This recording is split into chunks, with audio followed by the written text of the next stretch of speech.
जय हिंद दोस्तों, मैं राजकुमार आप सभी का स्वागत करता हूं ज्ञान पीक जीके पॉइंट के इस यूट्यूब चैनल पर। दोस्तों आइए शुरू करते हैं एसएससी जीडी स्पेशल जीके का एक और मॉक टेस्ट। दोस्तों इससे पहले मैंने जो भी मॉक टेस्ट अपलोड किए हैं उनकी प्लेलिस्ट बना दी है, तो आप वहां से जाके उन प्रश्नों का अभ्यास कर सकते हैं। इस मॉक टेस्ट में 20 प्रश्न है जीएस के और आपको बहुत कुछ जानने को मिलेगा। तो चलिए शुरू करते हैं जीके का एक और मॉक टेस्ट। ये मॉक टेस्ट सेट 38 है। इससे पहले मैंने 37 मॉक टेस्ट अपलोड किए हैं जीडी के लिए। और या आप जीडी की तैयारी कर रहे हैं या आप सीएचएसएल की तैयारी कर रहे हैं या और किसी एग्जाम की तैयारी कर रहे हैं जिसमें जीएस आएगा, तो ये सबके लिए इम्पोर्टेंट है। तो आप भली भांति इसको देखिएगा। तो आज के क्लास को शुरू करने से पहले मैं आपको बता दूं कि आज भारत में वीर बाल दिवस मनाया जा रहा है। और जो मराठाओं में शिवाजी के बेटे थे जोरावर, और एक बेटा और था उनका फतेह सिंह और जोरावर, इनकी हत्या कर दी गई थी। आज उन्हीं की शहादत की याद में ये दिवस मनाया जाता है। तो शिवाजी के दोनों बेटों को स्मरण करते हुए, उनका ध्यान करते हुए आज की क्लास को शुरू करता हूँ। तो चलिए पहले प्रश्न की ओर चलते हैं। फिर दोस्तों पहला प्रश्न क्या कहा गया है? पहले प्रश्न में इसमें कहा गया कि निम्नलिखित में से कौन सी जोड़ी किसी राज्य और उससे संबंधित कला शैली को दर्शाती है। दोस्तों हमें ये बताना है। पंजाब सबसे पहले लिखा है पंजाब मोहिनी अट्टम, ये गलत है। दोस्तों मोहिनी अट्टम केरल का शास्त्रीय नृत्य है, क्लासिकल डांस है केरल का, तो पहला गलत हो गया। उत्तर प्रदेश कथक, दोस्तों उत्तर प्रदेश में कथक होता है, ये सही है। तमिलनाडु में ओडिसी, नहीं, तमिलनाडु का डांस है भरतनाट्यम। तमिलनाडु का डांस है भरतनाट्यम, ये भी आप याद रखें। असम कथकली, जी गलत है ये। असम में कथकली नहीं होता। कथकली कहाँ का है? कथकली केरल का है। कथकली केरल का है। तो इसमें सही जवाब क्या हो गया आपका? दोस्तों इसमें सही जवाब हो जाएगा आपका ऑप्शन बी, उत्तर प्रदेश। इसमें कथक होता है, यही सही जवाब है। बाकी मोहिनीअट्टम केरल का है और तमिलनाडु का भरतनाट्यम है, और कथकली जो है ये कहाँ का है? ये केरल का है। ठीक है दोस्तों भारत में 8 क्लासिकल डांस हैं, जिसमें मैं आपको बता दूं कुछ। जैसे आपसे पूछा जाए मोहिनीअट्टम कहाँ का है, मोहिनीअट्टम आपको याद हो गया केरल का। एक पूछता कुचिपुड़ी, कुचिपुड़ी डांस ये कहाँ का है? दोस्तों कुचिपुड़ी डांस किया जाता है आंध्र प्रदेश में। कुचिपुड़ी क्लासिकल डांस आंध्र प्रदेश में किया जाता है। एक पूछता आपके एग्जाम में सतरिया, सतरिया डांस जो शंकर देव ने स्टार्ट किया था और ये असम में आयोजित होता है, तो असम का क्लासिकल डांस है सतरिया डांस। ये सारी चीज़ें आप याद रखें। एक बार मैं दोबारा बताता हूँ। मोहिनीअट्टम केरल, कथकली केरल का है, कुचिपुड़ी आंध्र प्रदेश, भरतनाट्यम तमिलनाडु, सतरिया असम, ओडिसी ओडिशा का है, और मणिपुरी मणिपुर का है। These are 8 classical dance in India, ये आप याद रखिएगा। ठीक है दोस्तों एक चीज़ आपको मैं और बता देता हूँ। जो असम है ना, इसका एक डांस और आपके एग्जाम में पूछता है, और वो है आपका बिहू। बिहू असम का डांस है, और इसके साथ साथ तबल चोंगली भी आप याद रखना। तबल चोंगली ये आ चुका एग्जाम में। तबल चोंगली कहाँ का डांस है? तो ये भी असम का है। उसके बाद में बुगरुम्बा भी पूछता है, असम का ही है ये भी, बुगरुम्बा। बुगरुम्बा बिहू खेल गोपाल असम का ही डांस है ये भी। बाकी झूमुर भी है असम का, ये भी आप याद रखना। और इसके साथ साथ असम में कली गोपाल भी होता है, तो ये सब याद रखिएगा। दोस्तों असम जो है, यहाँ पे माजुली द्वीप भी है ब्रह्मपुत्र नदी पर, और माजुली दुनिया का सबसे बड़ा नदी द्वीप माना जाता है। याद रखना कि दुनिया का सबसे बड़ा नदी द्वीप कौन सा है? माजुली असम में है। पंजाब की बात करें तो यहाँ पे भांगड़ा, गिद्धा, किकली बहुत फेमस डांस है पंजाब का। किकली नृत्य कहाँ किया जाता है? तो पंजाब में किया जाता है किकली। सम्मी आपसे पूछा जाए सम्मी कहाँ का डांस है? तो सम्मी नृत्य भी पंजाब का है। भांगड़ा भी होता है, और भांगड़े का राजकुमार किसे कहा गया है? सुखवीर सिंह को। भांगड़े का राजकुमार कहा जाता है सुखवीर सिंह को, ये आप याद रखिएगा। सुखवीर सिंह, इन्हें भांगड़े का राजकुमार कहा गया है। तो दोस्तों इसका सही जवाब क्या होगा? उत्तर प्रदेश में कथक किया जाता है। अच्छा, राष्ट्रीय कथक संस्थान कहाँ पर है? लखनऊ में। राष्ट्रीय कथक संस्थान कहाँ पर है? दोस्तों राष्ट्रीय कथक संस्थान है लखनऊ में। याद रखना इसके बारे में, ये पूछ लेता है एग्जाम में। कथक संस्थान लखनऊ। चलिए अगले प्रश्न की ओर चलते हैं।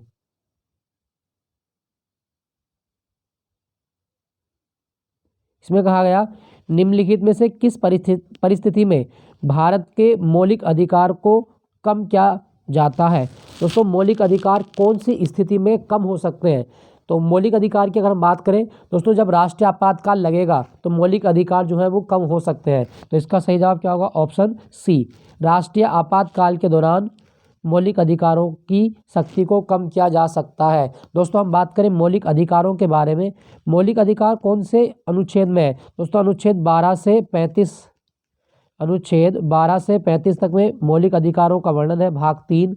और भाग 3 को Magna carta of Indian constitution भी कहा जाता है। भारतीय संविधान का मैग्ना कार्टा किसे कहा गया है? दोस्तों भाग 3 को मैग्ना कार्टा कहा जाता है, ये भी आप याद रखिएगा।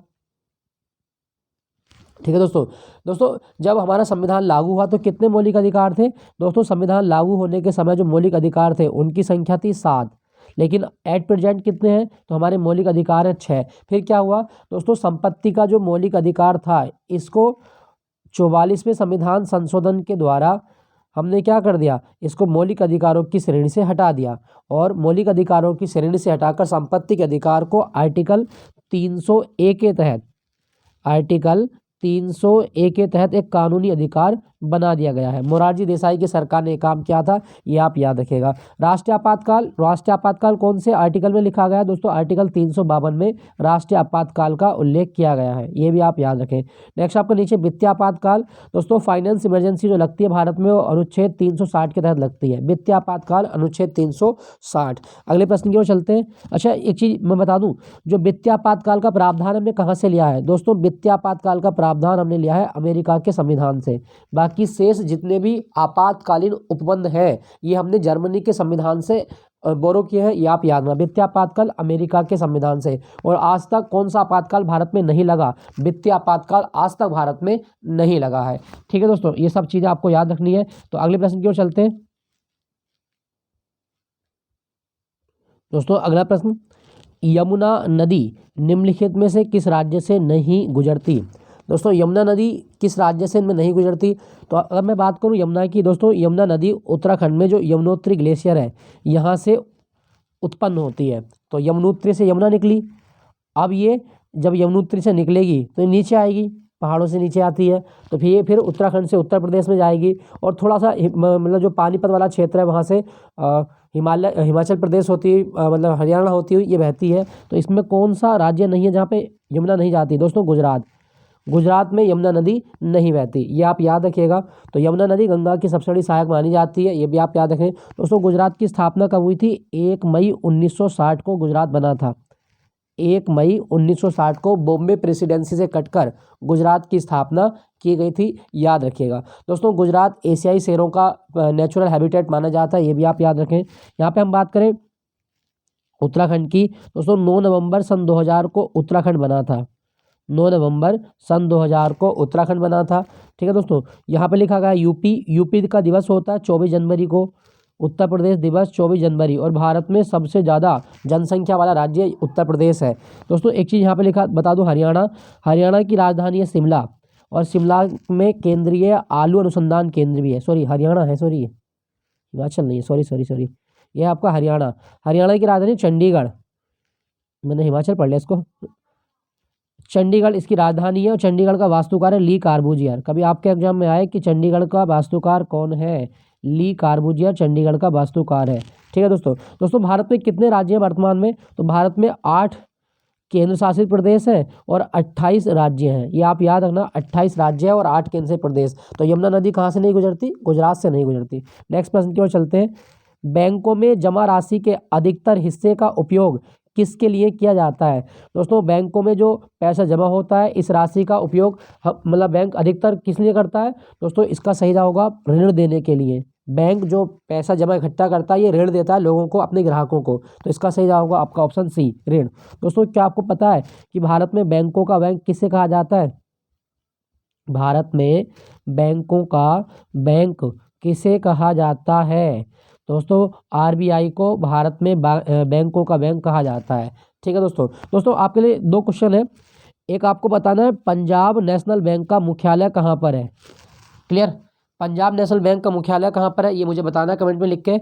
और दूसरा आपको बताना है कि भारत में जो बंधन बैंक है, बंधन बैंक का मुख्यालय कहाँ पर है? दोनों बताने, पंजाब नेशनल बैंक और बंधन बैंक का मुख्यालय कहाँ पर है, दोनों कमेंट में जरूर बताना। बंधन बैंक का मुख्यालय कहाँ पर है ये दोनों बताने आपको। ठीक है दोस्तों, तो इसका सही जवाब क्या होगा? बैंकों में जमा राशि का प्रयोग ऋण देने के लिए किया जाता है। नेक्स्ट प्रश्न की ओर चलते हैं। भारतीय स्वतंत्रता, यह है भारतीय राष्ट्रीय आंदोलन के संदर्भ में सरहदी गांधी के नाम से किसे जाना जाता है? दोस्तों सरहदी गांधी या सीमांत गांधी और बादशाह खान, इन्हीं का नाम है। ये व्यक्ति कौन है दोस्तों? सरहदी गांधी के नाम से प्रसिद्ध है खान अब्दुल गफ्फार खां।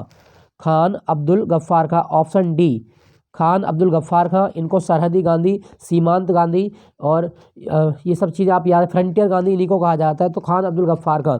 दोस्तों खान अब्दुल गफ्फार खां ये जुड़े हैं लाल कुर्ती संगठन से। लाल कुर्ती संगठन था इनका एक, और लाल कुर्ती संगठन जो था ये अंग्रेजों के खिलाफ था। लाल कुर्ती संगठन, इसकी मतलब मत था कि अंग्रेजों को यहाँ भारत से भगाया जाए, और साथ साथ इस संगठन ने पख्तूनिस्तान की मांग भी की थी। पाकिस्तान और अफगानिस्तान के कुछ क्षेत्रों को मिला के पख्तूनिस्तान की मांग की थी लाल कुर्ती संगठन ने। और इसके जो आंदोलन थे वो गांधी जी के अहिंसक आंदोलनों से प्रेरित थे, इसीलिए इनको क्या कहा गया? सीमांत गांधी कहा जाता है। तो लाल कुर्ती संगठन एक कब बना था? 1930 में बना था, ये भी आप याद रखना। और दोस्तों खान अब्दुल गफ्फार खां ये पहले विदेशी व्यक्ति थे जिन्हें भारत रत्न मिला था, ये आप याद रखना। इनको भारत रत्न की प्राप्ति हुई वर्ष 1987 में, भारत रत्न 1987, और ये भारत रत्न प्राप्त करने वाले पहले विदेशी व्यक्ति थे, ये आप याद रखें। दोस्तों अशफाक उल्लाह खान लिखा गया है। काकोरी ट्रेन एक्शन जो हुआ था, काकोरी ट्रेन षड्यंत्र, तो उसमें ये नायक है अशफाक उल्लाह। काकोरी ट्रेन कांड, ये भी आप याद रखिएगा। 9 अगस्त 1925 को ये हुआ था काकोरी ट्रेन कांड, तो ये आप याद रखें। उसके बाद में यहाँ पे लिखा गया उधम सिंह। दोस्तों उधम सिंह ये वही व्यक्ति है जिन्होंने जनरल डायर, माइकल ओडायर को मार के जो जलियांवाला बाग हत्याकांड था उसका बदला लिया था। लंदन के कैक्सटन हॉल में इन्होंने गोली मार दी थी, ये आप याद रखिएगा। नेक्स्ट प्रश्न की ओर चलते हैं। निम्नलिखित में से कौन सा श्रम गहन उद्योग है?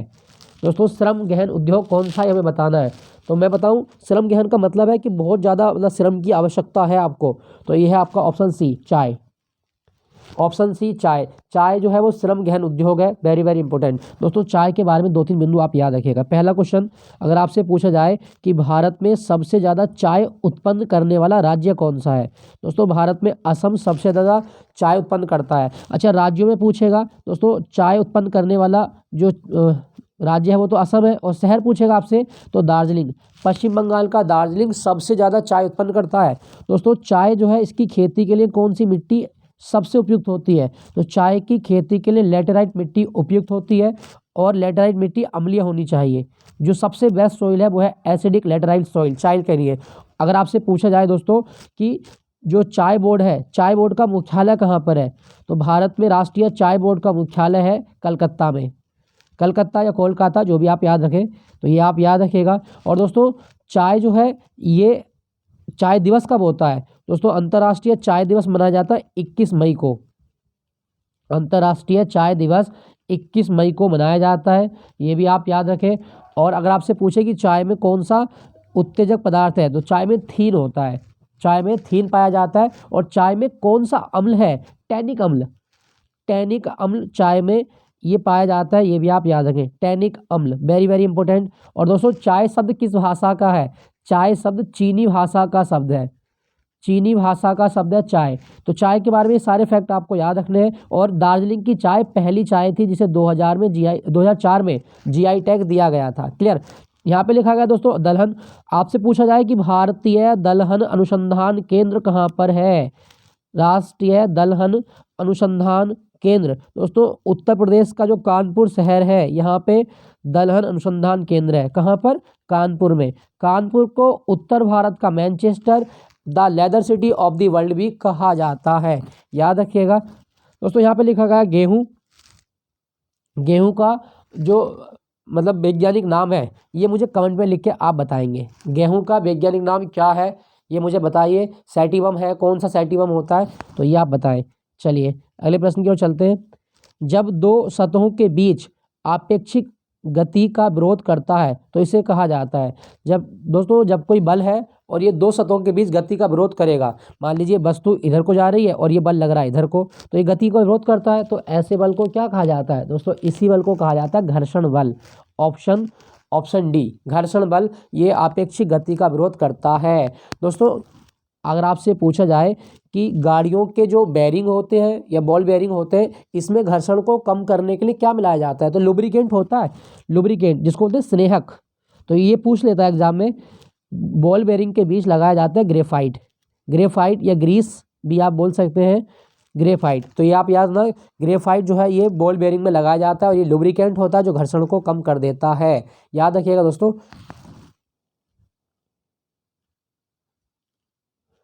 दोस्तों यहाँ पे लिखा गया आपका प्रतिरोध। प्रतिरोध का मात्रक क्या होता है? प्रतिरोध का मात्रक होता है ओम। रेजिस्टेंस की यूनिट होती है ओम, ये भी आप याद रखें।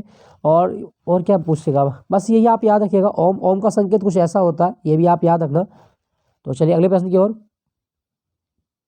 नेक्स्ट प्रश्न, पूर्वी पर्वत श्रृंखला के रूप में जानी जाती है। दोस्तों इन निम्नलिखित में से कौन सी पर्वत श्रृंखला जिसको पूर्वी पर्वत श्रृंखला कहा जाता है? तो इसका सही जवाब होगा ऑप्शन डी, पटकाई की पहाड़ियाँ, ये पूर्वी पर्वत श्रृंखला के रूप में जानी जाती हैं। दोस्तों यहाँ पे ऑप्शन में लिखा गया अरावली। अरावली भारत में सबसे पुराना बलित संरचना वाला पर्वत है और अरावली की सबसे ऊंची चोटी है गुरु शिखर। माउंट आबू राजस्थान में है ये। अरावली की सबसे ऊंची चोटी है गुरु शिखर। अरावली जो है ये ओल्ड फोल्ड माउंटेन है, ये भी आप याद रखना। मतलब सबसे पुराना बलित संरचना वाला पर्वत है अरावली। सबसे ऊंचा बिंदु है इसका गुरु शिखर, राजस्थान में माउंट आबू में। दोस्तों यहाँ पे लिखा गया शिवालिक। आउटर हिमालय को क्या कहा जाता है? आउटर हिमालय को शिवालिक कहा जाता है। आउटर हिमालय या फुटहिल्स ऑफ हिमालय क्या कहलाते हैं? तो इनको शिवालिक कहा जाता है, ये आप याद रखिएगा। ठीक है दोस्तों। कराकोरम, दोस्तों कराकोरम रेंज में आता है लद्दाख, और कराकोरम रेंज में आता है आपका सियाचिन। सियाचिन ग्लेशियर ये कराकोरम रेंज का ही भाग है। ट्रांस हिमालय में आता है, ये भी आप याद रखिएगा। सियाचिन ग्लेशियर कराकोरम रेंज में आता है। यहाँ पे लिखा गया पर्वत। दोस्तों आपको एक चीज़ मैं आपको बता दूं, क्या आपको पता है कि पर्वतों का अध्ययन क्या होता है? ओरोलॉजी। पर्वतों का अध्ययन ओरोलॉजी होता है और हर साल 11 दिसंबर को विश्व पर्वत दिवस मनाया जाता है।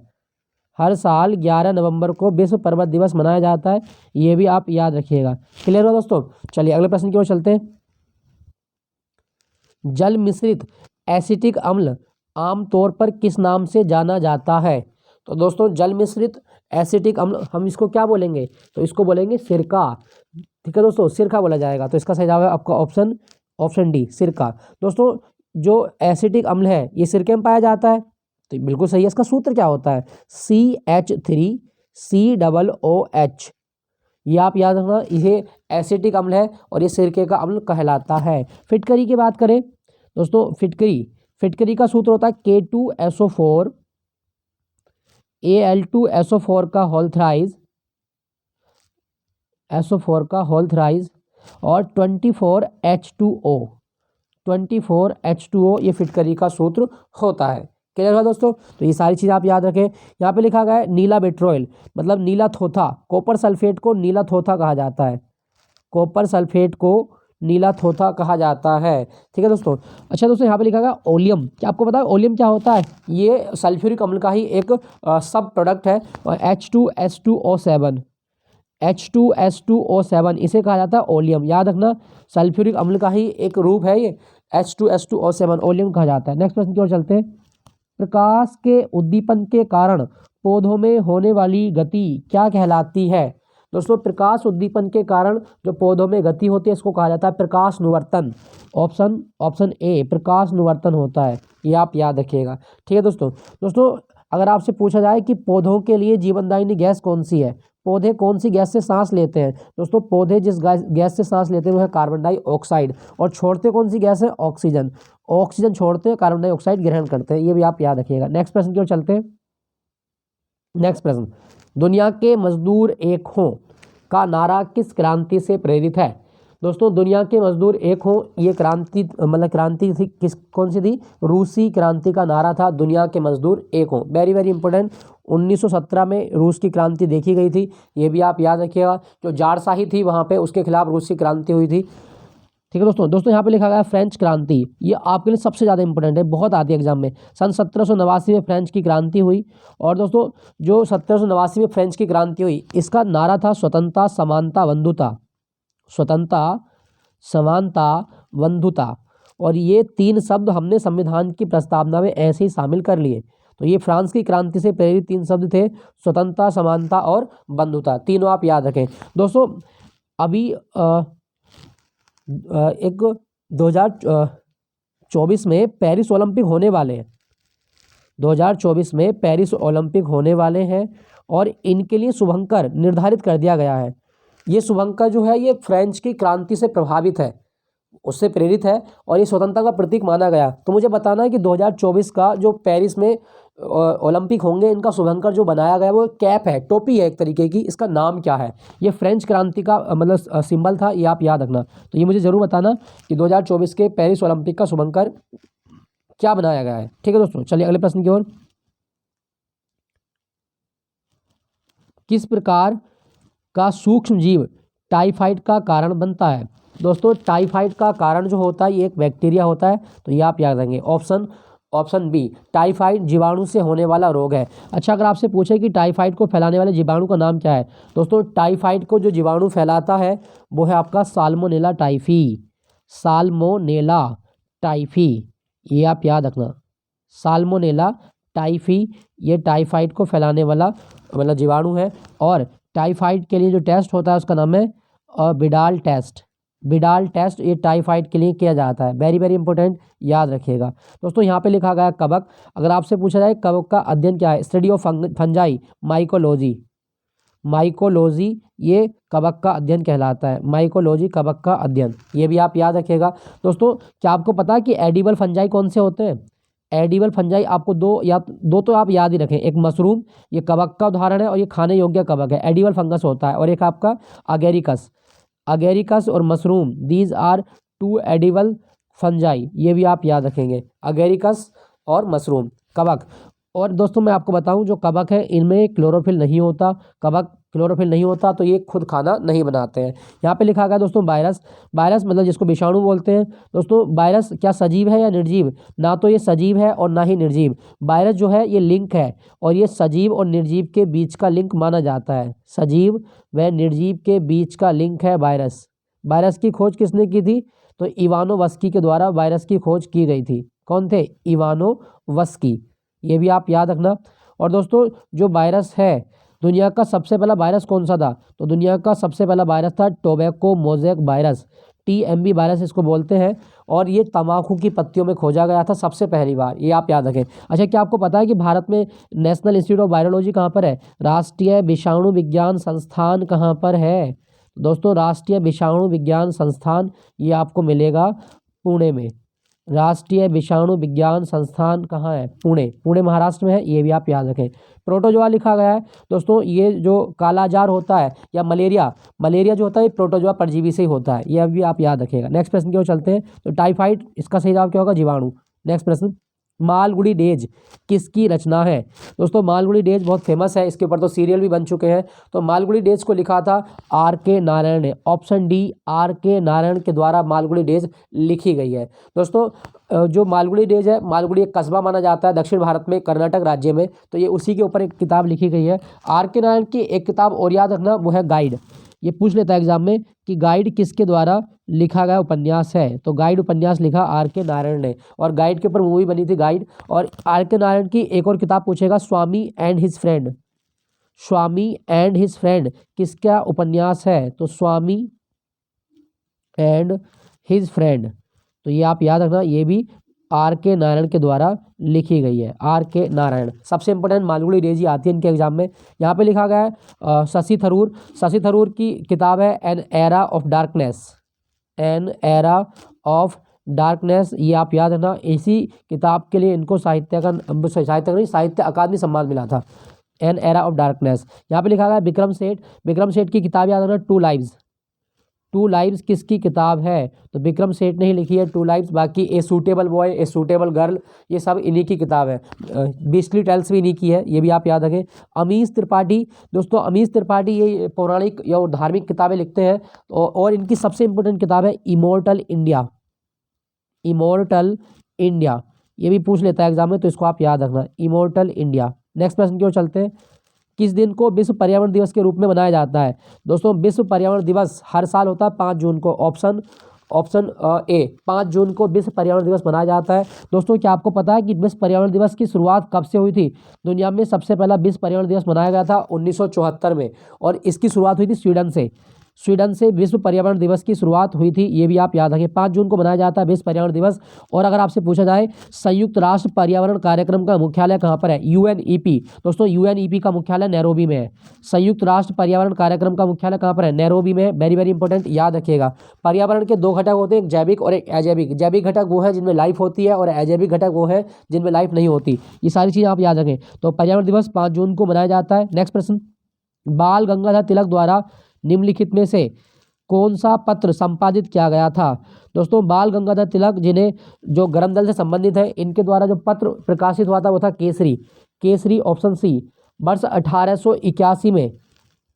1881 में मराठी भाषा में केसरी समाचार पत्र का संपादन किया था बाल गंगाधर तिलक ने। ये भी आप याद रखें। कौन सी भाषा में छपता था ये, मराठी भाषा में छपता था।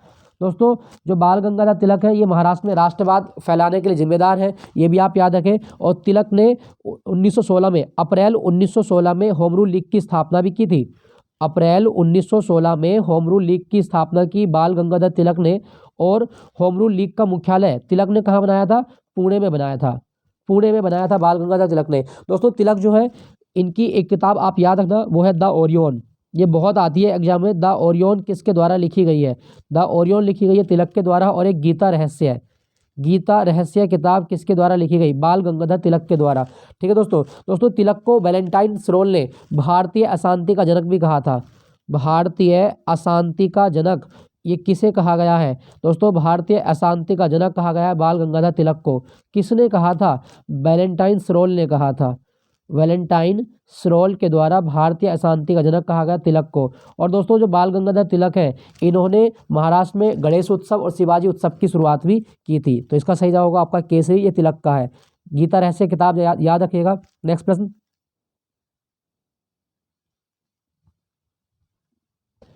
निम्नलिखित में से मानव पूंजी कौन सी नहीं है। दोस्तों मानव पूंजी अगर हम बात करें, शिक्षा मानव पूंजी है। प्रशिक्षण मानव पूंजी है। स्वास्थ्य देखभाल मानव पूंजी है। लेकिन दोस्तों भूमि एक अचल संपत्ति है, तो यही इसका सही जवाब होगा आपका। मानव पूंजी नहीं है, ये भूमि है। तो इसका सही जवाब है आपका ऑप्शन डी। दोस्तों हम बात करूं मानव के बारे में। दोस्तों अगर आपसे कभी पूछा जाए कि एंथ्रोपोलॉजी क्या है, एंथ्रोपोलॉजी क्या है, तो इसके बारे में आप याद रखना। एंथ्रोपोलॉजी दोस्तों, लॉजी मतलब अध्ययन करना और एंथ्रोपो मतलब मानव। मानव जाति के विकास का अध्ययन क्या कहलाता है, एंथ्रोपोलॉजी मानव जाति के विकास का अध्ययन कहलाता है। Very very important. मानव का वैज्ञानिक नाम है होमोसैपियंस, और होमोसैपियंस का मतलब होता है बुद्धिमान व्यक्ति। चलिए अगले प्रश्न की ओर। निम्नलिखित में से कौन सा नृत्य, तलवार नृत्य कुमाऊनी जनजाति की युद्ध कला परंपरा को प्रदर्शित करता है। तो तलवार लेकर कौन सा नृत्य किया जाता है, ये मुझे बताना है। तो इसका सही जवाब होगा दोस्तों, सही जवाब है आपका ऑप्शन डी, छोलिया। उत्तराखंड में छोलिया नृत्य किया जाता है, और छोलिया नृत्य तलवार लेकर किया जाता है। बाकी गैर, चरी और कच्छी घोड़ी दोस्तों ये राजस्थान के डांस हैं। ये तीनों डांस राजस्थान के हैं, गैर, चरी और कच्छी घोड़ी। नेक्स्ट ये अगले प्रश्न की ओर चलते हैं। अच्छा दोस्तों एक युद्ध कला और बताता हूँ, वो है आपकी थांग टा। थांग ये किस राज्य की युद्ध कला है, तो यह है आपकी मणिपुर की है थांग टा। नेक्स्ट प्रश्न की ओर। रॉबर्ट हुक ने 1665 ईस्वी में माइक्रोस्कोप से निरीक्षण करते हुए किस चीज़ की खोज की थी। दोस्तों रॉबर्ट हुक जो है ये कोशिका की खोज से जुड़े हुए हैं, और इन्होंने जो कोशिका की खोज की थी वो कॉर्क के टुकड़ों से की थी। ऑप्शन बी, कॉर्क के टुकड़ों से मतलब कोशिका की खोज की गई थी। तो इसका सही जवाब होगा आपका ऑप्शन बी, कॉर्क के टुकड़े। दोस्तों हम बात करें कोशिका के बारे में, तो कोशिकाओं का अध्ययन क्या है, साइटोलॉजी। कोशिकाओं का अध्ययन क्या है, साइटोलॉजी कोशिका का अध्ययन कहलाता है। ये आप याद रखना। दोस्तों अगर आपसे पूछा जाए कि दुनिया की सबसे बड़ी कोशिका कौन सी है, दोस्तों दुनिया की सबसे बड़ी कोशिका है शुतुरमुर्ग का अंडा। दुनिया की सबसे बड़ी कोशिका ऑस्ट्रिच का एग होता है, ये आप याद रखना, शुतुरमुर्ग का अंडा। अगर आपसे पूछे कि दुनिया की सबसे छोटी कोशिका किसकी होती है, तो माइकोप्लाज्मा। माइकोप्लाज्मा इसकी कोशिका दुनिया की सबसे छोटी कोशिका है, ये भी आप याद रखें। अच्छा मानव की बात करें तो मानव में सबसे बड़ी कोशिका कौन सी है, दोस्तों फीमेल का जो एग सेल होती है ना, ये मानव की सबसे बड़ी कोशिका है, ये आप याद रखना। ये मानव में सबसे बड़ी कोशिका है, सबसे बड़ी कोशिका फीमेल का एग सेल। अगर आपसे पूछे कि मानव की सबसे छोटी कोशिका, दोस्तों मानव की सबसे छोटी कोशिका होती है स्पर्म, शुक्राणु। स्पर्म सेल ये मानव की सबसे छोटी कोशिका होती है। और सबसे लंबी कोशिका कौन सी है दोस्तों? सबसे लंबी कोशिका न्यूरॉन, न्यूरॉन लॉन्गेस्ट सेल होती है, ये भी आप याद रखेंगे। सबसे लंबी कोशिका वो है आपकी न्यूरॉन। नेक्स्ट प्रश्न की ओर चलते हैं।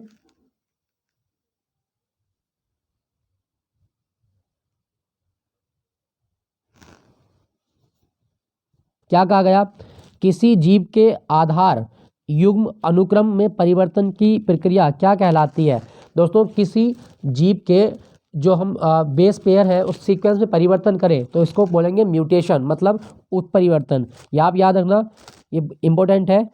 युग्म अनुक्रम यानी कि बेस पेयर सीक्वेंस में परिवर्तन की क्रिया को क्या कहा जाता है? इसको कहा जाता है उत्परिवर्तन। किसी व्यक्ति के जीन एडिटिंग हो जाते हैं उसको उत्परिवर्तन कहा जाता है, याद रखिएगा दोस्तों। परागण क्या है दोस्तों? पराग कणों का पुष्प के मेल पार्ट से निकलकर फीमेल पार्ट में जाना, उसको बोलते हैं परागण, ये भी आप याद रखिएगा। अच्छा दोस्तों, आपको एक क्वेश्चन बताना है। एक बुखार होता है हे बुखार या हे फीवर, ये क्या होता है? हे फीवर क्या है, ये आपके लिए क्वेश्चन है।